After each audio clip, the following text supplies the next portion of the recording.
اسلام نے خاتون کو باقاعدہ حقوق دیے، باقاعدہ۔ صحیح بخاری میں حدیث ہے، یہ جو نوجوان ہیں، مطالعہ کرنے والے، پڑھنے سننے سمجھنے والے، یاد رکھا کریں ان چیزوں کو۔ حضرت بریرہ رضی اللہ تعالیٰ عنہ حضرت عائشہ صدیقہ کی کنیزہ ہیں۔ حضرت مغیث رضی اللہ تعالیٰ عنہ ایک صحابی ہیں، ان کی وہ اہلیہ ہیں، وہ اپنے خامد سے علیحدگی چاہتی تھی۔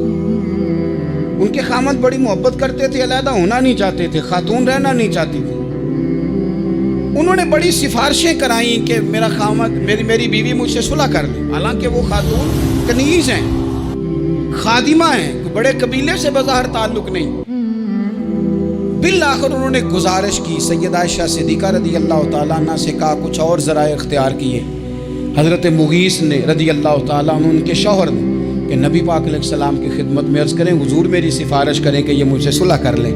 تو نبی پاک علیہ السلام نے حضرت بریرہ رضی اللہ تعالیٰ عنہ جو کنیزہ ہیں، خادمہ ہیں، ان کو بلا کے کہا، تمہارا خامد صلح کرنا چاہتا ہے۔ یہاں برادری کا بڑا کے کہتا ہے، پتر وہ میری بھی نہیں تو گال رکھنی، وہ میرے ککھاندہ بھی نہیں، وہ کیا کہہ رہے ہیں آپ؟ اللہ نے اسے حق دیا ہے، اور جسے حق اللہ دے، اس کا رسول دے، اس سے کون ہوتا ہے کوئی حق چھیننے والا؟ نبی پاک صلی اللہ علیہ وسلم نے حضرت بریرہ سے کہا، تمہارا خامد صلح کرنا چاہتا ہے اور وہ روتا ہے تمہارے لیے، اور اس نے بڑی سفارشیں کی ہیں، تم اس سے صلح کر لو۔ حضرت بریرہ رضی اللہ تعالیٰ عنہ عرض کرنے لگی، یا رسول اللہ صلی اللہ علیہ وسلم، آپ جو حکم کریں میں حاضر ہوں، ایک بات پوچھ سکتی ہوں؟ ایک گزارش کر لوں؟ ایک صرف حضور میرا بولیا چولیا معاف کری، ایک بات کر لوں؟ تو کہا کرو۔ عرض کی، یا رسول اللہ یہ آپ کا حکم ہے یا مشورہ ہے؟ یہ محبوب کی بات ہے، محبوب کی۔ کوئی بزرگ کیوں جبر کرتا ہے کسی پہ؟ کوئی حضرت شیخ کیوں کہتے ہیں زبردستی عورت کو کہ تو جا؟ نبی پاک صلی اللہ علیہ وسلم نے فرمایا صلح کر لے۔ یا رسول اللہ ایک بات عرض کروں؟ کرو۔ حضور حکم ہے کہ مشورہ ہے؟ تو نبی پاک نے فرمایا نہیں، مشورہ ہے۔ تم عاقلہ ہو، بالغہ ہو، اسلام تمہیں با اختیار کرتا ہے، چاہو تو رہو، چاہو تو خلا لے لو۔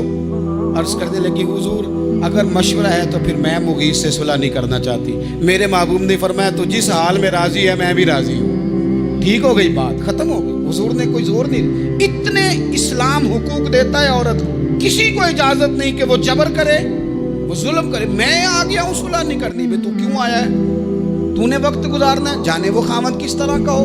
تو نبی پاک صلی اللہ علیہ وسلم نے خطبہ حجۃ الوداع کے موقع پر فرمایا، عورتوں کے ساتھ اچھا سلوک کرنا۔ اللہ تبارک و تعالی جو حج پڑھا جا رہا ہے اس کے صدقے پوری امت پر اپنا فضل فرمائے۔